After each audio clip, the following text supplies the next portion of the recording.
আলহামদুলিল্লাহ, আলহামদুলিল্লাহ, অবশেষে স্নিগ্ধ ইতালিতে পৌঁছে গিয়েছে। আলহামদুলিল্লাহ। তো আমি যে আজকে আখির এরকম হাসি মাখা মুখটি আজকে দেখতে পাবো, এটা আমার কল্পনার বাইরে ছিল। তো আলহামদুলিল্লাহ, আখির মনের আশা আল্লাহ পাক পূর্ণ করছে। ও যে এই 17টা মাস কতটা পরিশ্রম করছে একমাত্র উপরওয়ালা জানে, আর আমি নিচে আমি দেখেছি।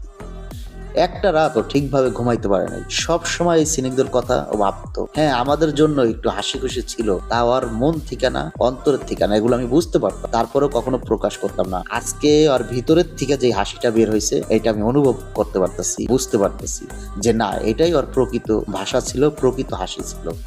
আলহামদুলিল্লাহ, ওর মনের আশা আল্লাহ পাক পূর্ণ করছে। তো আমি একটা জিনিস সবসময় দেখেছি, এই 11 বছরের সম্পর্কতে আমার ওর কখনোই ও কোনো কাজ নিয়ে পিছু পাওয়া হয়নি, আর আল্লাহ পাক ওর প্রত্যেকটি কাজ ওকে সাকসেস করেছে, এই জন্য শুকুর আলহামদুলিল্লাহ। তো এই 17টা মাস আমাদের অনেকের থেকে আঁকি লাঞ্ছিত বঞ্চিত হয়েছে, কারণ এই লিবিয়া দিয়ে ইতালিতে পাঠানোর জন্য একমাত্র ভূমিকা ওরই ছিল, যার জন্য আমাদের সকলের থেকে একটু লাঞ্ছিত বঞ্চিত হয়েছে। সব থেকে বড় কথা কি, আপনার টাকা পয়সা যতই থাক, আপনার গাইডলাইন দেওয়ার মতন মানুষ না থাকলে আপনার জীবনও সাকসেস হতে পারবেন না, সম্ভব না। তো আমাদের জন্য সকলে অপেক্ষা করতে ছিল, আমরা চলে এসেছি।